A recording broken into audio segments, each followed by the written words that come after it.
Let's learn how to install Python on Windows and Mac. The first step you need to do is to go to this URL python.org/downloads. When you enter the page, you will have something like that, a button here to download Python. It will be customized for your operating system. In case you would like to do something else, you need to go to the download button here. Typically, you are going to download some Python 3.x something, maybe 3.9, 3.8, it depends. For Mac, it's just straightforward download and double click and start execute it. You have to be an administrator to do that. For guys from Windows, it is the same experience, but there are some checkboxes that appear from a version to another. So I would like you, if you found any of these checkboxes, consider them. Some checkboxes about installing launcher for all of the guys, that's okay, click it.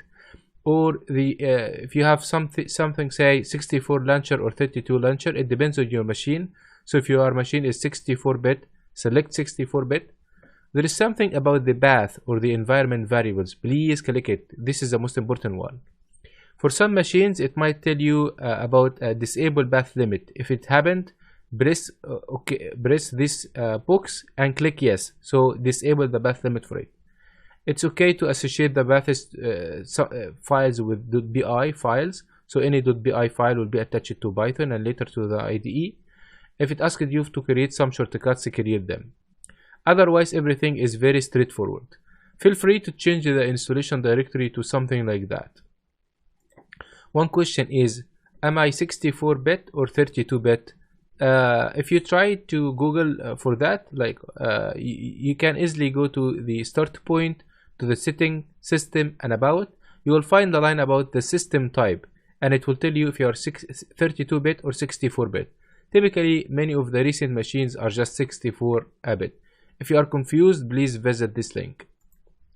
Finally, for guys who are still using Windows 7 or earlier, you cannot install Python 3.9. You have to install an earlier version.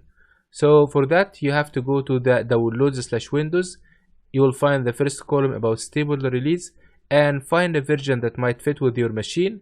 But be careful, if you are 64-bit, select something that has x86-64 executable installer. It have to have the word executable. It will be an exe file.